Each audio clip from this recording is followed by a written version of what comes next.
Negro republics, how race, citizenship, and migration impact socioeconomic development in Liberia and Sierra Leone. So the book just doesn't focus on Liberia. It's a comparative analysis of both Liberia and Sierra Leone, because Liberia and Sierra Leone are the only two countries in Africa with citizenship clauses that explicitly disqualify people of non-Negro descent from obtaining citizenship. Now, the rationale for the research is to compare and contrast the historical as well as contemporary policy making and public discourse on these Negro clauses. The second rationale for this book is to understand and evaluate how race functions in predominantly Black Africa, especially in contexts like Liberia and Sierra Leone, where you had Black migrant settlers. And the reason I'm doing this is that the majority of the scholarship on race on Africa focuses on how race functions in settler colonial contexts in Southern Africa, where you had large populations of white migrant populations settling in Southern Africa. It also focuses on how race functions in Eastern Africa, where you had large populations of Asian settlers in East Africa. And so for me, this is really important to focus on Black Africa because it's a site of important context and theorizing. Next slide, please. Next slide, young man. So why focus on the Negro clauses?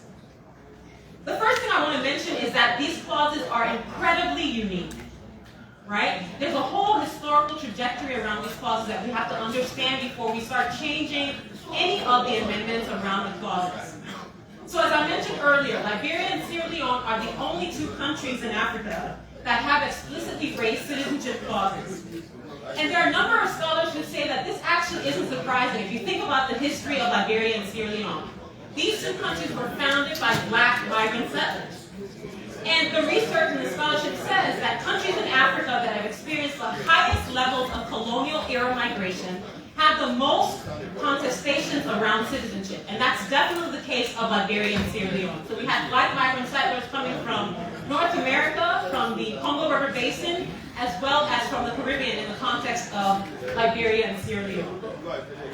So for me, this provides an important context for significant theorizing from the context of Black Africa. So how does race function within the context of a Black African state? The clauses are also a function of historical as well as contemporary policy making. If you think about the context of Liberia, the Negro Clause was embedded in the 1847 Constitution.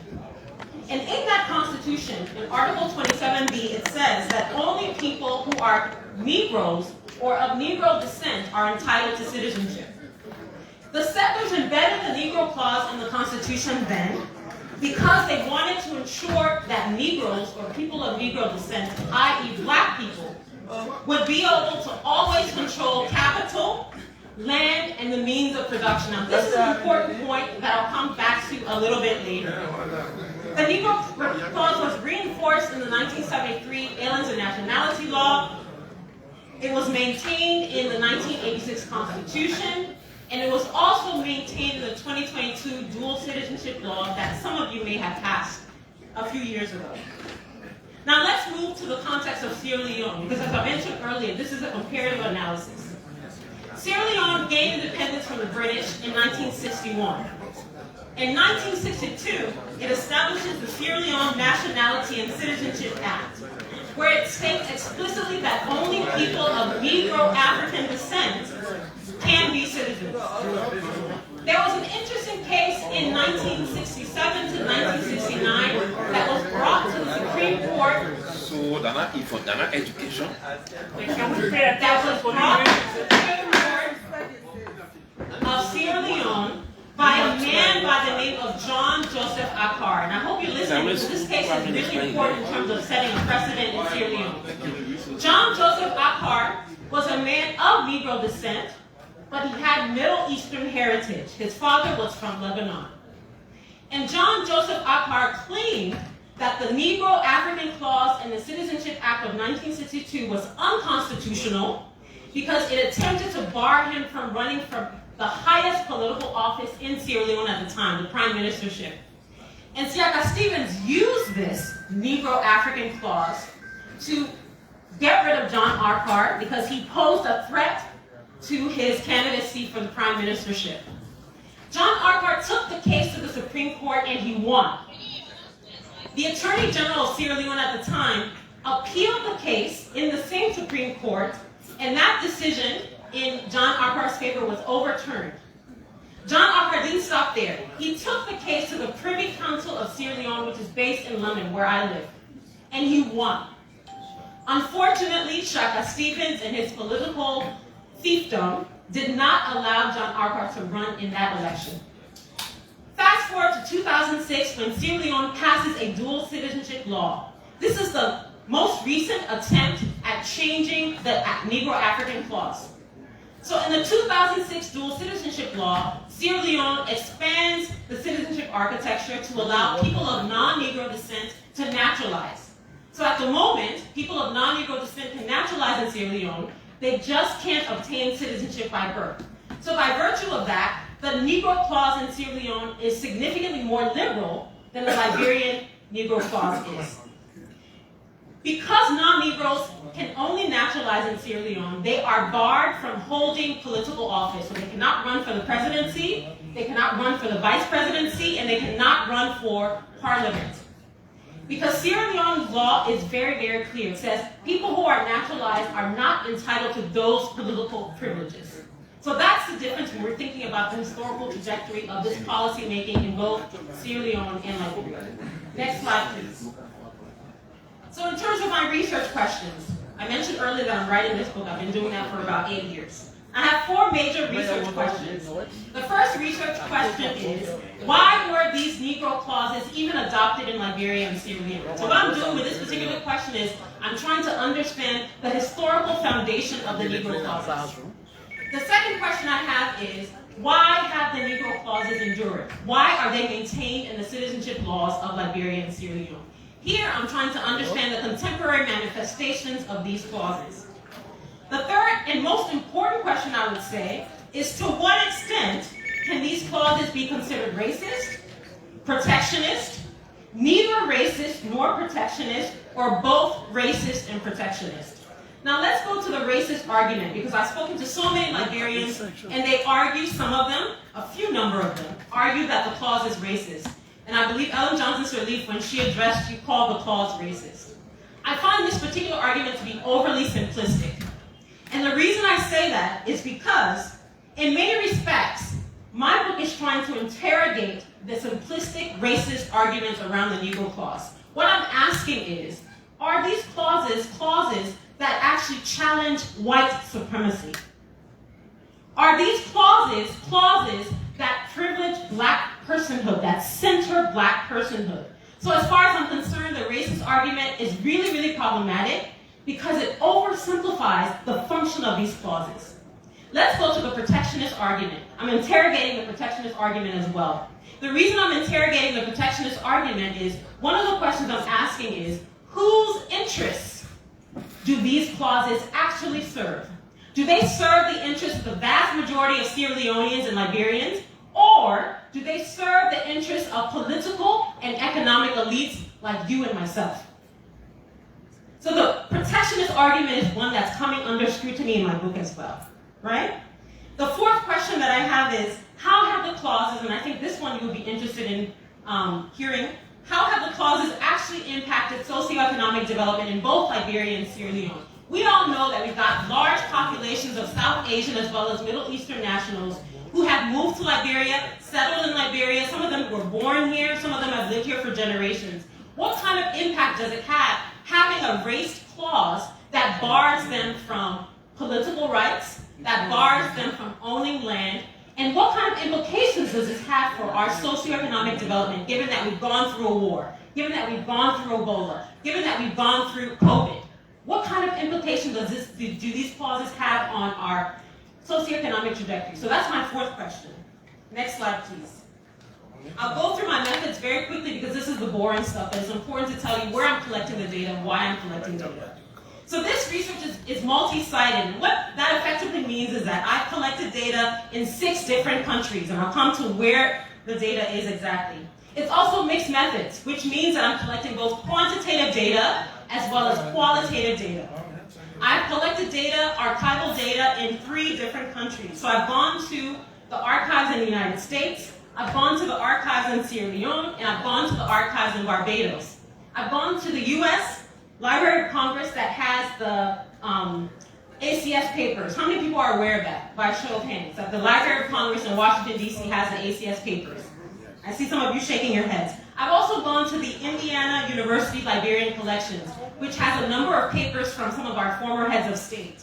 I've gone to the University of Sierra Leone for Bay College Law Library, which basically has all of the citizenship laws that have been passed in Sierra Leone from its founding in 1961. And last but certainly not least, I've gone to the Barbados Department of Archives in Bridgetown, Barbados, to glean insights from Bayesian nationals, so Barbadian nationals who left Barbados in 1865 and settled here in Liberia. Some of them became presidents. Some of them became very prominent people, and I know in 2025, the 160th anniversary of that settlement was established.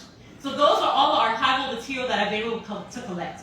But more than that, I've also collected qualitative interviews, right? Qualitative interviews in 4 countries. In Freetown, in Monrovia, in Beirut, so I did go to Lebanon. I also went to New Delhi in India to talk to a number of Indians who previously lived in Liberia and Sierra Leone, but now have settled back. And in Monrovia and Freetown, I interviewed Liberian nationals, Liberian and Sierra Leonean policymakers, Liberian citizens, as well as non-citizens. And most of these non-citizens were of Middle Eastern or Asian descent. These nationals also based in Liberia and Sierra Leone. And as I mentioned earlier, I went to Beirut and New Delhi to interview Lebanese nationals as well as Indian nationals who previously lived in Liberia and Sierra Leone to get a sense of why they left and what kinds of feelings they have about the Negro clauses. Last but certainly not least, I've also done legislative dialogue. So I was in Freetown, Sierra Leone last month interviewing in focus group discussions Sierra Leonean parliamentarians, primarily to get a sense of whether or not this Negro Clause issue is even on the legislative agenda. And you'll be curious to know what the parliamentarians had to say. And now I'm here speaking to you. Hopefully I'll be engaging in similar legislative dialogue with the Senate in a couple of weeks. I'm also intending to conduct surveys with Liberians and Sierra Leoneans based outside of the countries to get a sense of whether or not transnational diasporic Liberians in these different locales have any understanding of the Negro Clause, if they think that the Negro Clauses need to be abrogated. Next slide, please. So now we come to the juicy bits, my preliminary findings and arguments. So the first argument that I'm making in this book, or trying to make in this book, and I want to keep mentioning that this is work in progress, is that inequalities have basically shaped not only the adoption of the Negro Clauses, but also the maintenance of these Negro Clauses. And I'm looking at processes such as inequalities born by slavery. So we know that black migrant settlers were fleeing economic servitude. Many of them had been formerly enslaved. They were also fleeing racial discrimination in parts of the globe. Inequalities born by colonialism, so colonial encroachment by Euro-America. Inequalities born by capitalism. We know that both Sierra Leone and Liberia incorporated unequally into global capitalism. And this has had a fundamental impact on the shaping of the Negro Clauses, as well as the maintenance of the Negro Clauses. And then last but certainly not least, neoliberalism, in which countries across the globe, both South and Latin America, Africa, and Asia, are being forced to open up, to roll back their regulatory functions of the state, to privatize, to deregulate, to liberalize. These are neoliberal tactics by the World Bank and the IMF that have fundamentally shaped the Negro Clause's maintenance in the 21st century in Liberia and Sierra Leone. The second argument that I'm making is that wide-ranging anxieties around these Negro Clauses, around removing these Negro Clauses, are really a function of Middle Eastern and Asian immigration to Liberia and Sierra Leone, during which Lebanese, as well as Indian, as well as Chinese nationals more increasingly now, have gained strongholds in the service industry, in the retail industry, in the trading industry, in the mining industry, and in the agricultural industry. I'm sure when you travel to your different counties, you see the outsized influence of these non-Negro businesses and entrepreneurs, right? And this has happened from the mid-20th century onwards. The third argument that I'm making, and I think this is the most important one for you, is that there's a dichotomy dichotomy between why Sierra Leoneans are fearful of removing the clause and why Liberians are fearful of removing the Negro clause. So Sierra Leoneans are most concerned about extending political rights to people of non-Negro descent. Because as I mentioned earlier, non-Negroes, by virtue of naturalizing, are not entitled to run for political office. And the Sierra Leoneans that I've spoken to have said, if you remove the Negro clause, those non-Negroes who have an outsized influence in the economic life of the nation state will take over politically. So their fear, their concern, their anxiety is about political rights, right? In Liberia, on the other hand, Liberians are most concerned about extending land ownership to people of non-Negro descent. Right? They're fearful that all the Asians will buy our land. That's what I kept hearing over and over again. All the white people will come and take over our property, and then we will become enslaved peoples, and Liberia will become a plantation. So my message to you today, I have many messages, but one of the most important messages I want to send to you today in terms of these findings is any proposed attempts to amend the Negro clauses in Liberia and Sierra Leone have to explicitly address these anxieties. The anxieties around political rights in Sierra Leone and the anxieties around land ownership rights in Liberia. The reason I say this is, if you amend these clauses without addressing these very, very significant anxieties, those amendments will be dead on arrival. And the reason I'm saying they will be dead on arrival is even before you go to referendum, no one will sign up for this particular change.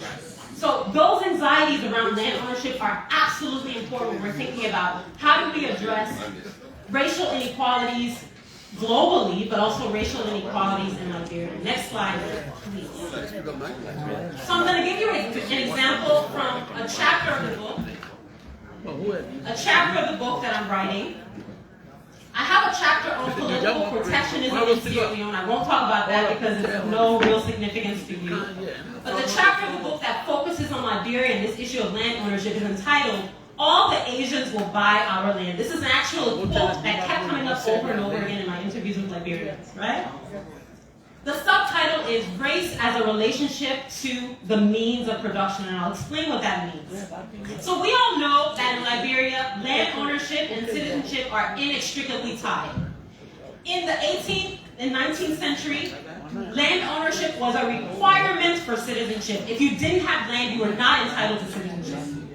Now, in the contemporary Liberian context, land ownership is an entitlement.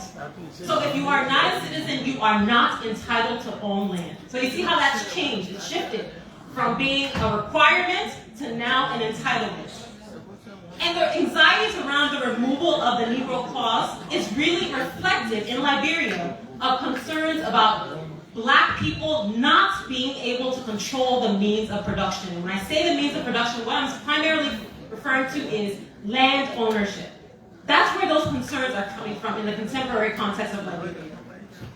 Let me talk to you about a really important scholar. So there's an important scholar by the name of Brodkin. And Brodkin talks about the fact that, yes, we can think about race as a social construct. This is what sociologists argue. But it's more important to think about race through the political economy lens. So he's a political economist. I also am a political economist. And what Brodkin argues is that a political economy analysis of race views race as a relationship to the capitalist means of production.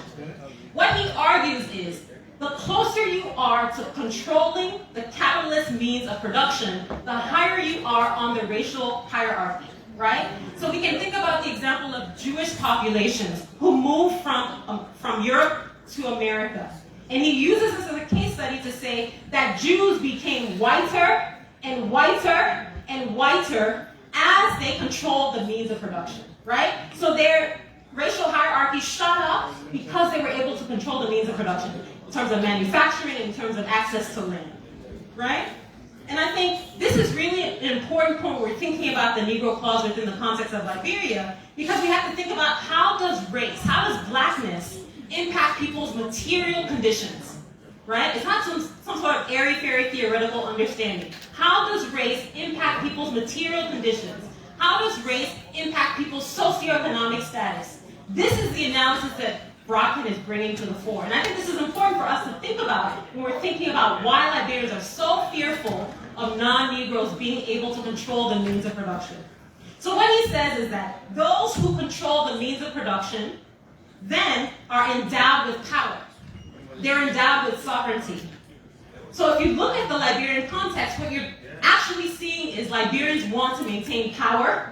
They want to maintain sovereignty, and the only way to do that is to control the means of production, i.e. having control over land ownership. There are two quotes that I pulled. Don't worry, I'm wrapping up soon. Two quotes that I pulled from my research, both of which are from people of non-Negro descent. And this encapsulates this idea of race as a relationship to the means of production. So the first quote is from a man, 32 years old, Indian national, based here in Liberia.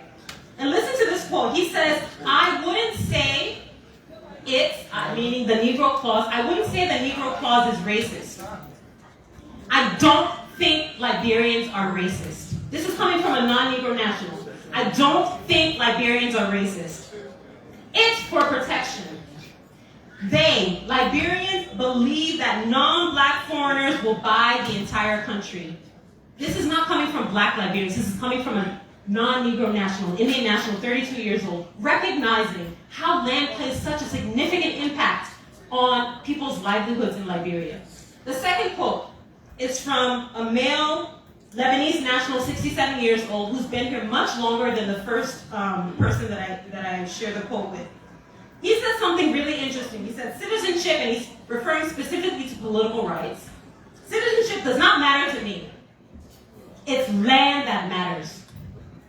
This perspective for me really encapsulates the fact that citizenship is seen by a number of different people in country, as well as Negroes as well as non-Negroes, as an instrumental tool to de jure land ownership. And the reason I want to distinguish between de jure land ownership and de facto land ownership is people of non-Negro descent have de facto land ownership. They can lease land for decades on end, but they don't have de jure land ownership. Land ownership is not an entitlement by law because of the Negro clause, right? So as far as I'm concerned, if you think about citizenship as an instrumental tool for de jure land ownership, what people of non-Negro descent are thinking is, if I want to control the means of production, if I want to control land in Liberia, thereby getting a certain level of power and clout, I must be able to have access to owning land. And this is something that creates a lot of fear and anxiety amongst Liberians, black Liberians. I'm going to end the quotes by sharing a quote from someone I interviewed, not in this particular book, but a previous book that I published. Was an award-winning, next slide, please. An award-winning book published by Cambridge University Press in 2021. I used a lot of what my findings were to even give the national oration in 2024. And this quote for me is really, it encapsulates the fears, the anxieties of Liberians in country who are very concerned about removing the Negro clause because they're fearful about this control of the means of production. And this young man says, he's 31 years old, based in London, and he says, if we move this Negro clause, they, meaning non-blacks, will buy up every lick of the private sector.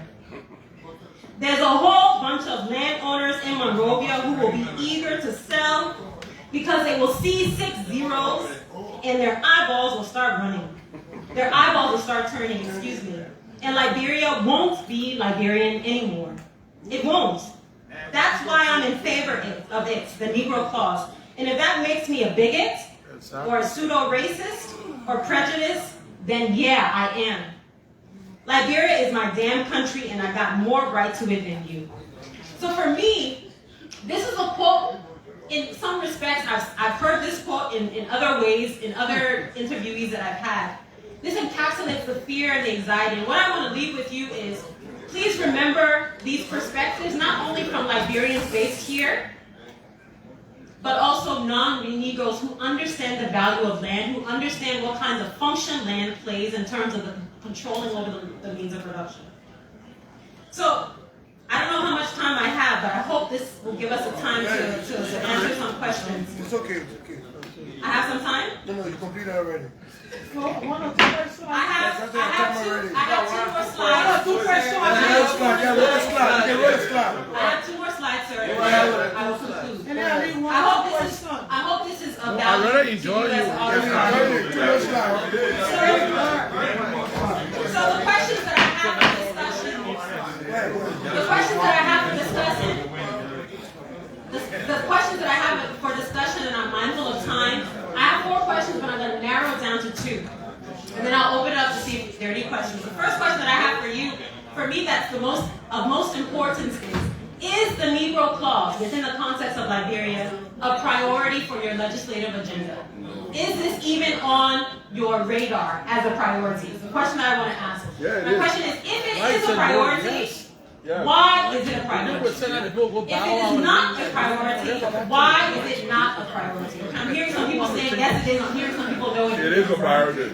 The 4th question that I have, because of the interest of time, is do you believe, as members of the 55th House of Representatives, do you believe that people of non-Negro descent, including the Lebanese, the Chinese, the Indian nationals, all of the non-Negroes who happen to be in Liberia at the moment, do you believe these non-Negroes should be entitled to Liberian citizenship?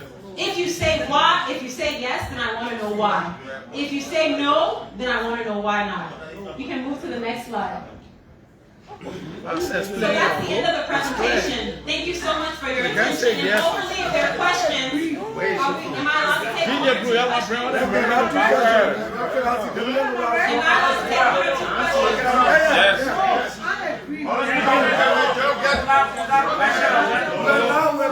Y'all say the one after day here.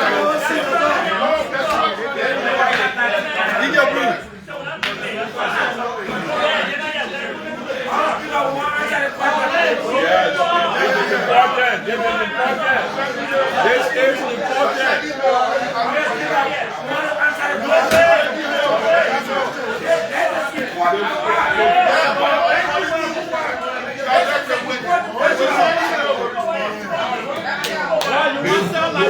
The former president was here and she asked that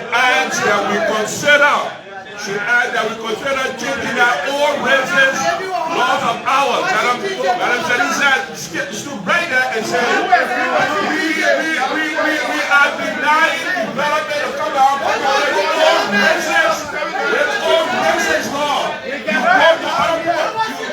go to other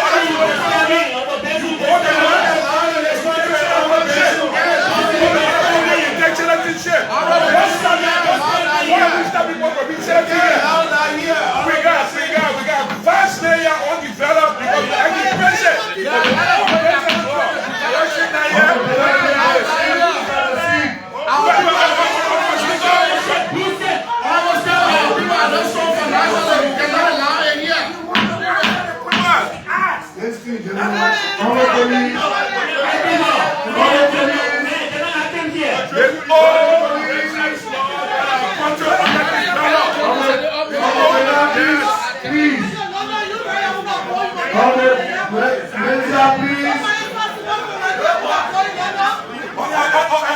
I think we should put a whole day to argue this thing out. That's what I'm reading. Like that our country undeveloped like that because we still going with the old racist law that you people are so scared.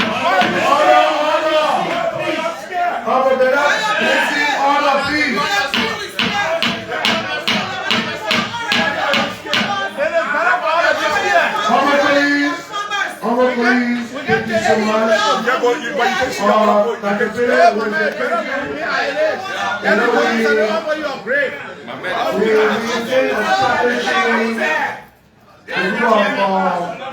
Qualified lawyers who are judicial body to talk about looking at amending the Constitution. That was very important. And I also told you that I want you to establish a team from where you said we can remember you. They will be one of the main resource member of the team. We are applaud for the representation and we will learn from you today on the very one of you. Those that have questions, we will take a question and email it to you. Because we have We ask Honorable Breeze Menza to please thank Doctor for the presentation. Please appreciate all the presentation she made. And all those that have questions, please send a question to the chief clerk. All those that have questions, please send a question to the chief clerk, and she will forward Dr. Pailey. Okay? We have the general manager here for today. So please, Honorable Breeze Menza, please thank the doctor on behalf of the 15th State House of Delhi. Honorable Speaker,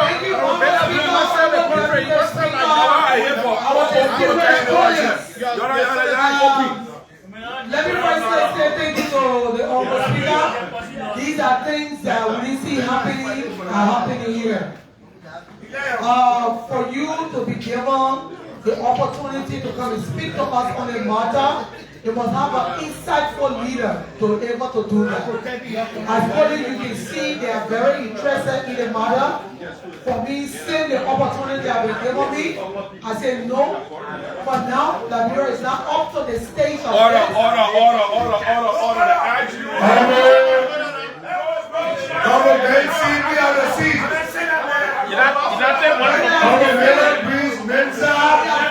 You have not addressed the issue, but we appreciate Dr. on behalf.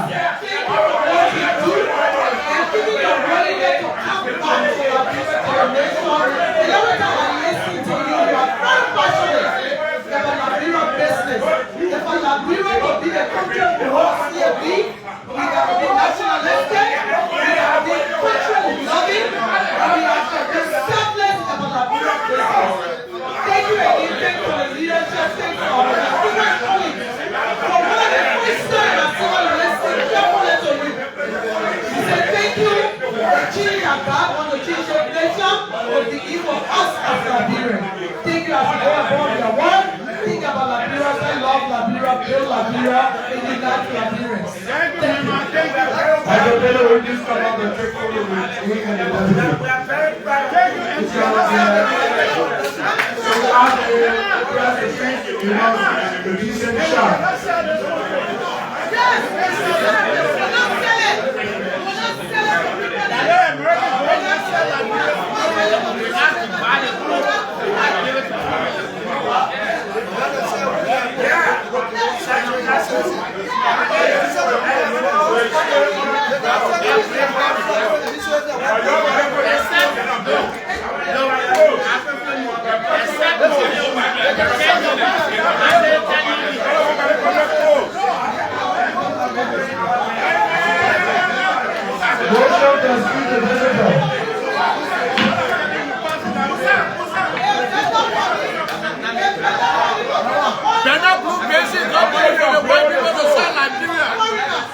I put the blood on the floor. You gotta cheat that president off. You want to be my man?